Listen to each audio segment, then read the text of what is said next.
Olá, hoje eu, Vitor Gabriel Schreiner, venho juntamente de Henrique, João, Cauê e a Maria Alice apresentar um trabalho sobre um tema muito importante dentro da geometria analítica, que são as equações de reta, ou da reta. Esse conteúdo nos permite apresentar e analisar o comportamento de uma reta no plano R2 e no espaço R3, usando diferentes formas matemáticas, né?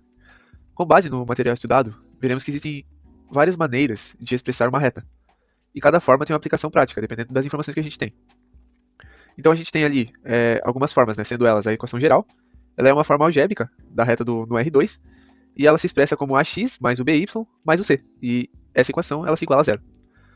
Ela é útil para verificar se um ponto pertence à reta e também para trabalhar com geometria analítica de forma mais direta.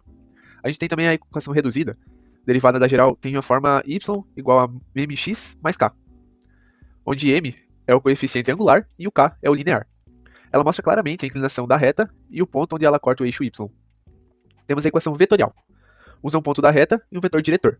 É escrita como r, t sobre parênteses, né, igual a p0 mais t vetorial. E serve como base para outras formas, especialmente no R3. Equação paramétrica. É derivada da vetorial separando as coordenadas em funções do parâmetro t. Ela mostra como cada variável x, y, z varia ao longo da reta. E por fim, a equação simétrica. Ela é obtida a partir da paramétrica, isolando o parâmetro t para igualar as equações de x, y e z. É útil quando todos os componentes do vetor são diferentes de zero. E durante essa apresentação a gente vai entrar um pouco mais a fundo nessas formas matemáticas aí de expressar uma equação de reta. Equação geral da reta no R2. Sendo A e B dois pontos distintos no plano cartesiano, traça-se uma reta por eles em que P é um ponto genérico pertencente a ela.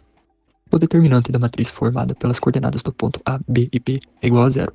Então, sendo xa1, xb1, ya1 e yb números reais, fazemos assim a equação geral da reta dos coeficientes A, B e C é dada por ax mais by mais c igual a zero. No caso da reduzida da equação geral da reta ax mais by mais c igual a zero, vamos isolar a incógnita y, ficando by igual a menos ax menos c, ficando y igual a menos abx menos c sobre b. Fazendo m igual a menos ab, coeficiente angular, e k igual a menos c sobre b, coeficiente linear, temos a equação reduzida da equação geral da reta, que é y igual a mx mais k.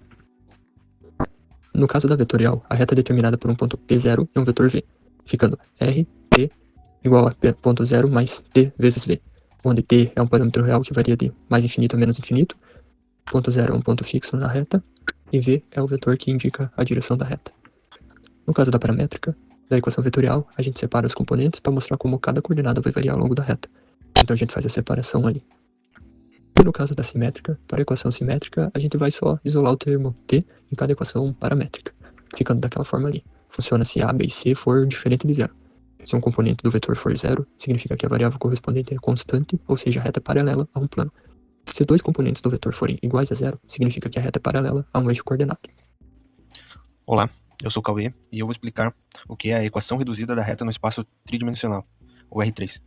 O R3 é aquele espaço que a gente conhece com três coordenadas, o x, o y e o z, que define qualquer ponto no espaço. O conceito da reta no R3. Para definir uma reta no R3, a gente precisa de duas coisas principais, um ponto inicial e um vetor diretor. O ponto inicial, que é um ponto qualquer por onde a reta passa, e o vetor diretor indica a direção da reta, ou seja, para onde ela aponta. Esse vetor tem três componentes, o A, o B e o C, que são os passos que a reta dá em cada eixo. Equação vetorial e paramétrica. A equação da reta é escrita como vetor R igual ao vetor R0 mais T vezes vetor V, onde o vetor R0 é o ponto inicial e o vetor V é o vetor diretor e o T é um parâmetro que varia para gerar os pontos da reta. Separando isso em coordenadas x, y, z, temos x igual a 0, x0 mais a vezes t, y igual a y0 mais b vezes t, z igual a z0 mais c vezes t. Isso significa que mudando o valor de t, você encontra diferentes pontos da reta. Equação reduzida, forma simétrica. Agora, isolando t em cada uma dessas três equações, a gente chega na forma reduzida ou forma simétrica da reta. X menos x0 sobre a igual a y menos y0 sobre b igual a z menos z0 sobre c.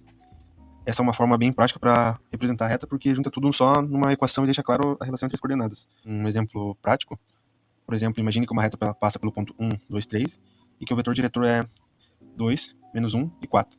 A equação reduzida vai ser x menos 1 sobre 2 igual y menos 2 sobre menos 1 igual z menos 3 sobre 4. Qualquer ponto que obedecer essa igualdade está sobre essa reta. Concluindo, então, a equação reduzida da reta no R3 é um jeito simples de mostrar como a reta se comporta no espaço. Com um ponto e um vetor, a gente já consegue montar a equação e descobrir qualquer ponto da reta. Então, bom dia, boa noite, boa tarde, independente do horário que você estiver vendo, a explicação vai ser a mesma, né?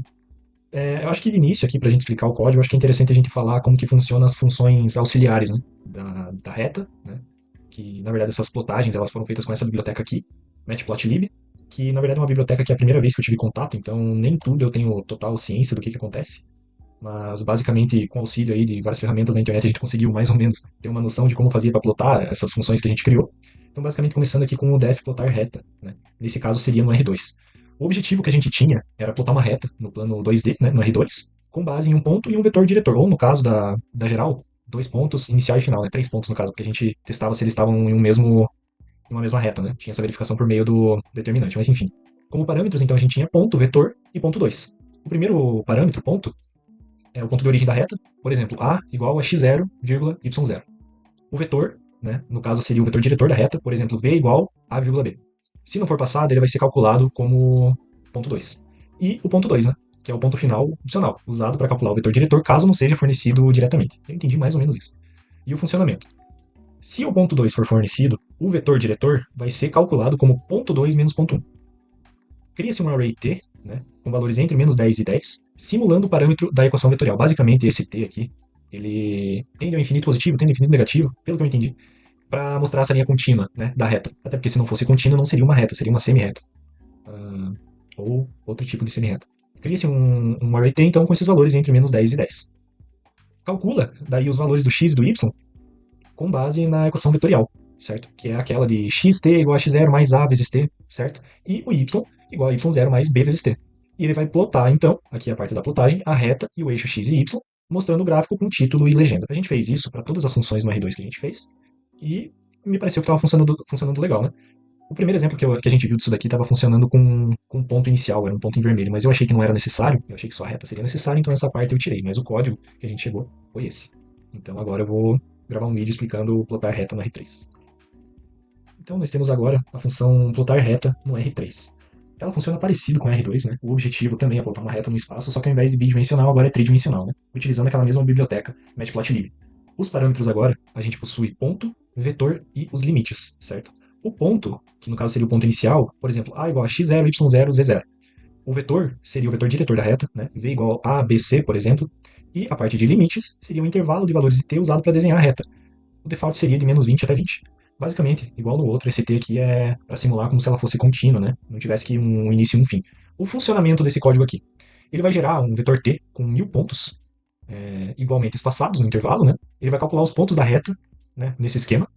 X de t é igual a x0 mais a vezes t, yt é igual a y0 mais bt, e o zt é igual a z0 mais ct. Seria basicamente isso. O valor de a, de b, de c, respectivamente, e o valor de x0, y0 e z0, respectivamente.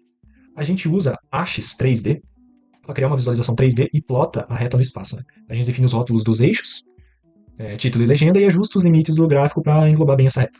Então, basicamente é isso que a gente faz. Essa parte final aqui ela é uma parte mais abstrativa do código, né? É um pouco mais complicado, não é tão matemático assim.